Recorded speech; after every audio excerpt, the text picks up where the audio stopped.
Ok ส่วนตอนนี้kan ni chụp ni ទៀតហើយនៅក្នុងវីដេអូអំពី Excel នៅ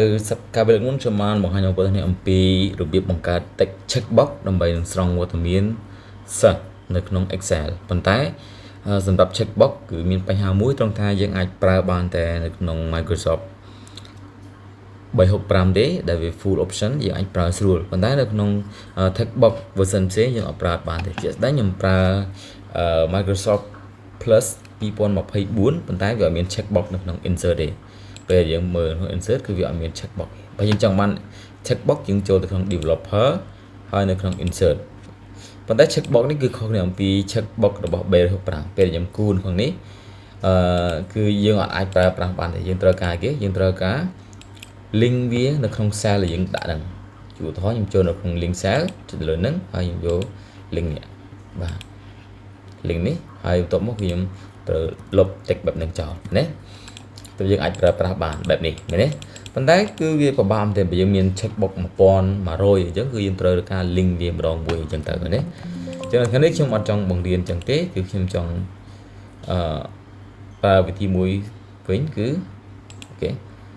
ខ្ញុំលុប checkbox ចូលសិន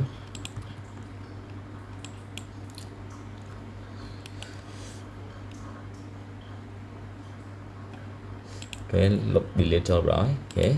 ហើយនឹងលុបចូលដែរអូខេតបមកគឺយើងអាចប្រើវិធីបែបនេះបានហើយនេះគឺវិធីបែបនេះគឺយើងប្រើនៅក្នុង conditional formatting បាទជាឧទាហរណ៍ខ្ញុំកំណត់ជាបន្ទុក attendance នៃសិស្សរបស់ខ្ញុំគឺខ្ញុំឲ្យ 30% មែនទេអញ្ចឹងបើសិនខ្ញុំវាយលេខ1ខ្ញុំ tab វានឹងឃើញចេញសញ្ញាបែបនេះមែនទេ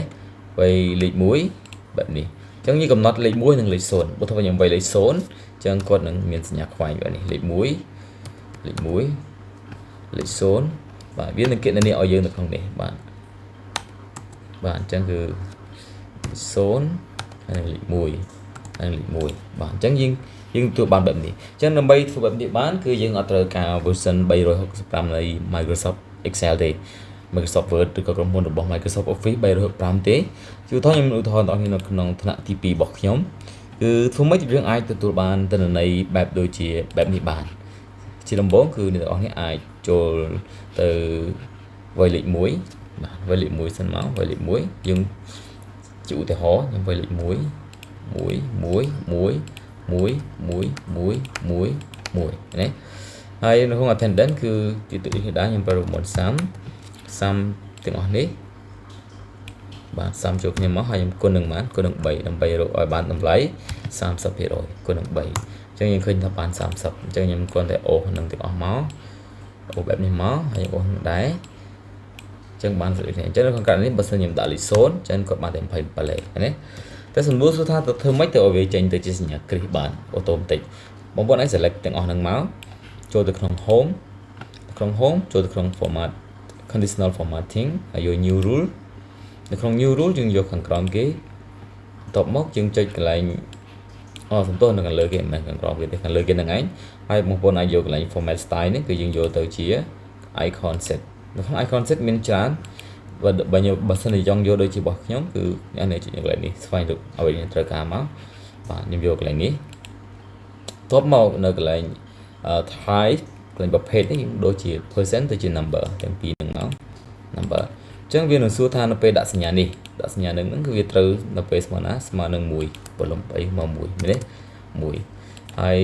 សម្រាប់នេះវិញគឺខ្ញុំដាក់ទៅជាសញ្ញានេះមានថានៅពេលដែលវាតូចជាង1នៅពេលដែលវាតូចជាង1វានឹងជាសញ្ញាខ្វែងអូខេអត់ដាក់ឧទានទេខ្ញុំអត់ចង់ដាក់ទេមានតែប្រើខ្ញុំប្រើតែ2ហ្នឹងទេអូខេខ្ញុំចុចអូខេមកអញ្ចឹងយើងនឹងឃើញបែបនេះហើយប៉ុន្តែមានបញ្ហាមួយពេលយើងចុចលេខ1ម្ដងទៀតបាទវាបងប្អូនឃើញនៅក្នុងនេះគឺវាមានលេខ1នៅខាងក្រោយអញ្ចឹងដើម្បី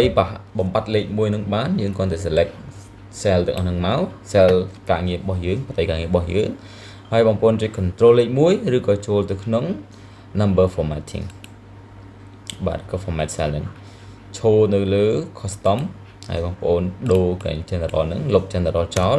ហើយដាក់សញ្ញាថ្មីកណ្ដោ2ដងវានឹងបាត់លេខហ្នឹងហើយបងប្អូនឃើញមើលវាបាត់លេខទាំងអស់ហ្នឹងហើយអញ្ចឹងយើងអាចដាក់ដូចគ្នាមកអានេះយើងអាចអូសមកអញ្ចឹងមកអូខេ1 1 1 1 1 0